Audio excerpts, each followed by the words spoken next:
আজকের সিচুয়েশনটা ছিল বেরোনোর সময় এমন, প্রথমে বসানোর পর যে দাঁড় করালো আর বসানোর জায়গাই নেই। আমি করাইনি, বৃষ্টি হচ্ছে। হ্যাঁ, এই যে বৃষ্টি পড়ছে দেখো, ধীরে ধীরে বৃষ্টি পড়ছে। এখন তাও কম পড়ছে, কিছুক্ষণ আগে আমি উড়ে যাচ্ছিলাম। আর তখনই আমি ওকে বলছিলাম চল তাহলে বাড়িতে যাই, ও বলছে আমি যাবো না। এই কথাটা আমি বলছিলাম আর ও আমাকে রাগিয়েছে, ঠিক আছে, আমাকে মানানোর জন্য থেকে গেছে। আর বললাম কিছু খা কিছু খা, তখন বলছে আমার খিদে নেই। এখন দেখবে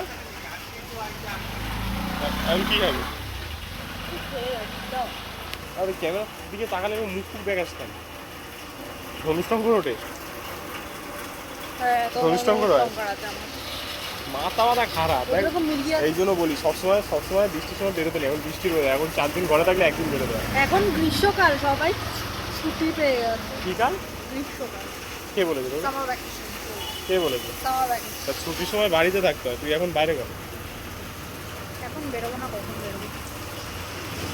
লাইফটা এরকমভাবে দাঁড় করিয়ে জীবনটা আমার কাটিয়ে দিচ্ছে। লাইফে এমনিতেই দাঁড়াতে পারিনি, এখন এরকমভাবে দাঁড়ালে আর কবে দাঁড়াবো ঠিক।